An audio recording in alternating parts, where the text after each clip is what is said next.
రాష్ట్ర ప్రభుత్వం తీసుకున్న తెలంగాణ చిహ్నం మార్పు నిర్ణయాన్ని తీవ్రంగా వ్యతిరేకిస్తోంది బీఆర్ఎస్. లోగోలోని చారిత్రక చిత్రాన్ని తొలగించడం సరికాదన్నారు. అధికారిక చిహ్నంలో మార్పులకు నిరసనగా చార్మినార్ దగ్గర బీఆర్ఎస్ వర్కింగ్ ప్రెసిడెంట్ కేటీఆర్ ధర్నా నిర్వహించారు.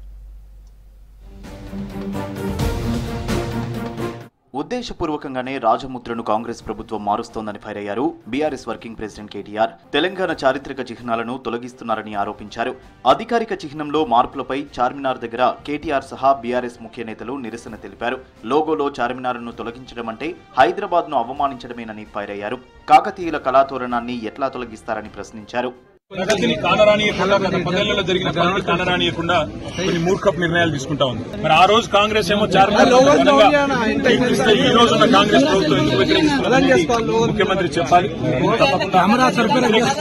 చేసిన కార్యక్రమాలు కూడా చేపడతామని చెప్పి కూడా తెలియజేస్తూ ప్రభుత్వం ఇప్పటికైనా మూర్ఖపు వైఖరి మానుకోవాలని చెప్పి కూడా విజ్ఞప్తి. నేషనల్ హెల్త్ మిషన్ ఉద్యోగులకు తక్షణమే పెండింగ్ జీతాలు చెల్లించాలని డిమాండ్ చేశారు మాజీ మంత్రి హరీష్ రావు. కాంట్రాక్ట్ అవుట్సోర్సింగ్ ఉద్యోగులకు కాంగ్రెస్ ప్రభుత్వం 3 నెలలుగా జీతాలు చెల్లించకపోవడం బాధాకరమన్నారు.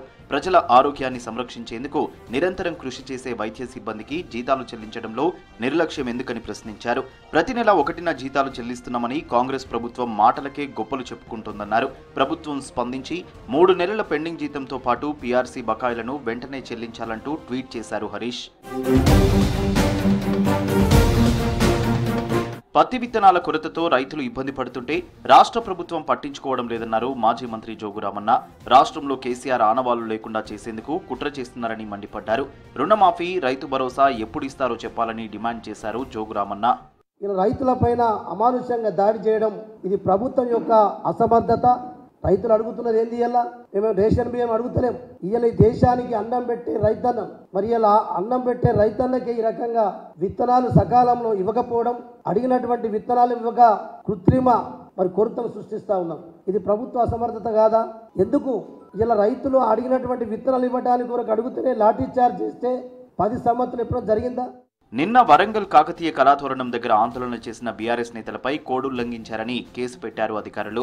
రాష్ట్ర లోగో మార్పుకు వ్యతిరేకంగా కాకతీయ కళాతోరణం దగ్గర బీఆర్ఎస్ ఎంపీ అభ్యర్థి వినోద్ కుమార్, మాజీ ఎమ్మెల్యేలు నన్నపునేని నరేందర్, వినయ్ భాస్కర్, ఎమ్మెల్సీ బసవరాజు సారయ్య, కార్పొరేటర్లు ధర్నా చేశారు. అనుమతులు లేకుండా లోపలికి వెళ్లడంతో సెక్షన్ 143 ప్రకారం 7 బీఆర్ఎస్ నేతలపై కేసు నమోదు చేశామన్నారు పోలీసులు.